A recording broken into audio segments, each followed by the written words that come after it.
So I'm gonna put the title of this video in here. It's long, it's 3 hours. I'm actually at the 57-minute mark, and I had to stop because he keeps dropping so much information that it's pleasant, it's needed. At this point, he says something that I just can't, wait until the third hour is up to go back and bring up. This confirms the teachings of Lexwill. I gotta tell you, about 4 years ago, when I first got into this, like I said, it was all over. I was on Facebook, and at that time, I knew I was searching for something because something wasn't right. The whole, Christian church wasn't working for me. I thought maybe it was just the pastors or the fellowship, so I started listening to T.D. Jakes, and I was going to a different church on Sunday, but I would listen to T.D. Jakes throughout the weeks, but it was so predictable, and I felt like I wasn't learning anything. I felt like certain days, you know what they're going to teach. On Mother's Day, they're going to teach about dedicating your children to the Lord, and Samuel and what his mother did. You get the whole thing. Easter, Christmas, even though they know that their Christ was born, probably in September or April. They haven't. They go back and forth between the two. That they still do a whole Christmas dedication and the birth, and then they're always going to point out the genealogies, and the only way that they can prove that Jesus was of Judah was through Mary, and which begs the question, what happens to the Y chromosome, with that whole situation. So you just get tired. You want more. You want to go and feel like I'm learning something. I don't want to go and feel like I'm hearing the same thing I've been taught since I could remember, like 5 years old. So I was on Facebook, and I was looking around, and I had already been online, and I seen there was different ways to say the name of their Christ. So I thought it was Yeshua. So I was all thinking, I'm learning something, So I'm all on Facebook like, hey, Yeshua this and Yeshua that. And this one chick, she's like, you really want to know? You really want to know what his name is? She's like, go watch Lexwill. And I went and watched them, and of course there was a debate from people at the church I was going to. They tried to debate with her, and said that she's teaching lies and stuff, and I didn't know what to believe at that time because I just ran across Yeshua, So went and checked out Lexwill, and he was teaching. No, I think he was riding his bike in the one video I was watching, and he was talking about the flat Earth and where the sun was still at, and I think he was on his way down to Texas at the time. And then later on, when I picked him up again, he had taught about he began the lesson, but on something else. But he ended up eventually teaching on Solomon's third temple was rebuilt. Keyword being rebuilt in Brazil, right? Which was like an eye opener. Why would they rebuild something in Brazil, out of all places? So that led to me wanting to look in who rebuilt it, and you find the Mormons, and then you find the Mormons aren't even their headquarters isn't here in America. It's actually in China. They moved. So I went on a whole thing about the Mormons and finding out how they were worse when it came to killing of the so-called Negro, the American Aborigine, than anybody else. They were worse than the Klan, and they get the greatest cover-up, So I went back and I started watching more of Lex's stuff, and there was one video where he pointed out that while reading the Old Testament, the land of Nod. And he said the land of Nod was over here in this hemisphere that we live in. Canada and the Americas and North America and so on. And it was amazing because I had never paid attention to it. I never figured that out. I think it was the New Testament. That's where he found it too, where the land of Nod, and said, "Well, I will send you to the land of Nod." Right? It was for a punishment. So as I'm listening to this, and Taj Bey says that along with the Powhatan tribes, who never lost their information, he said, and you got to watch this video because I haven't found the part where he says it, but it's around this area where he mentions that the Powhatan tribe never lost their information. That one of the women who is like a gatekeeper as in she keeps the knowledge, she kept the information going back several generations to connect your people, was one of the people they had to go see to perform their ceremony in New York.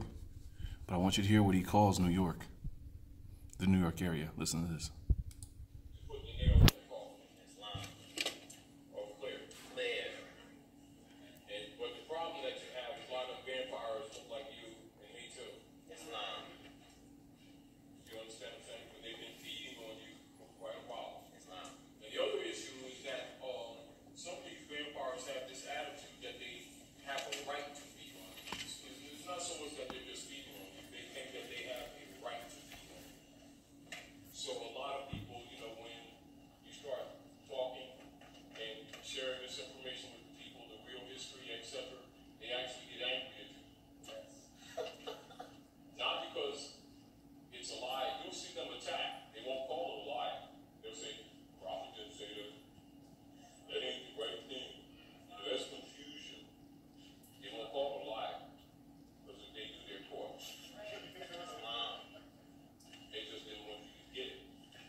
And that's one of the things I've always wanted to point out to our people. You've seen the shooting from Sacramento where they shot him, and he had his cell phone in his hand, and so on. You read the comments, and everyone was on, let's go kill, the cops and stuff like that. My focus is, I get it, I do, but before you do that stuff, get yourself out of your black and your Negro, this status. Get yourself out of that status. You know what I'm saying? Take care of that and see where that leads you first before you do something like that. You know what I mean? Because I really have a strong feeling that the reason that they can do all this and get away with it repeatedly is because all of us collectively are still in a black, Negro, African American status. If more and more of us take ourselves out of it and we learn the proper techniques, whether it be, file a lien against their, insurance that carries their gun. And when they're not able to satisfy it, now they can no longer carry a gun. So therefore they can no longer be, a citizen on patrol anymore, If more of us, studied law, and it's something that I listen to the teachings of Anthony L. Elmore, and he's always talking about the law. He says that because he's always teaching that the Buddha was black, and he taught that wherever you go, the first thing you do is study law. In that particular area that you go to, study their laws. He said, don't interrupt, don't mess with anything, don't intervene, don't go in there and teach the Buddha way. He says, go in there and study the laws, know what their laws are. And you think about it, everything that we're going through comes down to laws, it seems like, So, let me get back to playing it. I hope you can hear it.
hope you hear that. He said in 85 and 90, they used to go up into the land of Nod, where Lex said the land of Nod was in the Americas.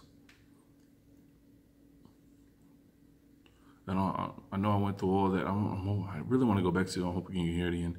Just don't want to go too far back.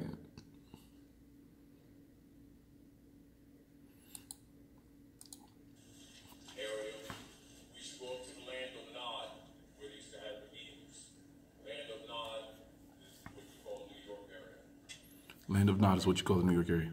And the Moors of the different Adam chambers from around the country and other privy council would meet. As a matter of fact, they used to meet on a trailer, not in the house. They used to meet. Special meetings they would have in a trailer, and then other meetings on live streets they'd have in the house. And one of the brothers, Bashar, I used to come up in Abdullah.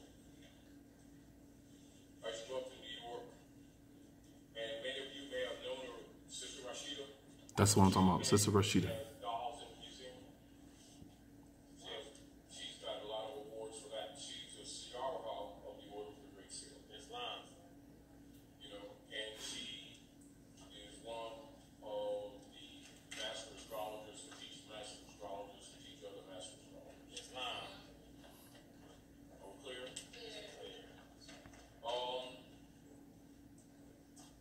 Sister Doria Bay, his family has been in the Moorish movement since actually prior to the time of Noble Raleigh set up the old Canaanite temple. Do you hear that? This sister was in the movement before Noble Drew Ali set up the Canaanite Moorish temple. Okay? That's what I was talking about. Now listen, he even draws in the Powhatan. Now correct me if I'm right, if I'm wrong, I'm sorry. Wow. Yeah, I'm not arrogant, I misspoke. Isn't the Powhatan, aren't they a part, or were they the ones that just sued the University of Brown? A lot of the members of the Powhatani Confederation. Powhatani. And the Anansi Confederation, you know, would preserve the ancient Moabite knowledge. Do you hear that?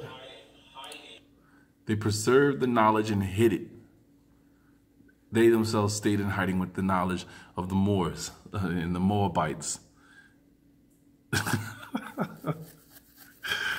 Oh, it makes you think about the Washitas. I know these are two totally different, but it makes me think about Washitas. Another Washita says, you know, the one poster they have where they talk about they were never enslaved.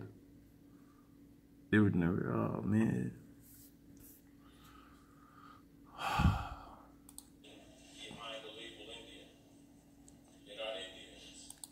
Oh, listen to that. He said they hid behind the label Indians.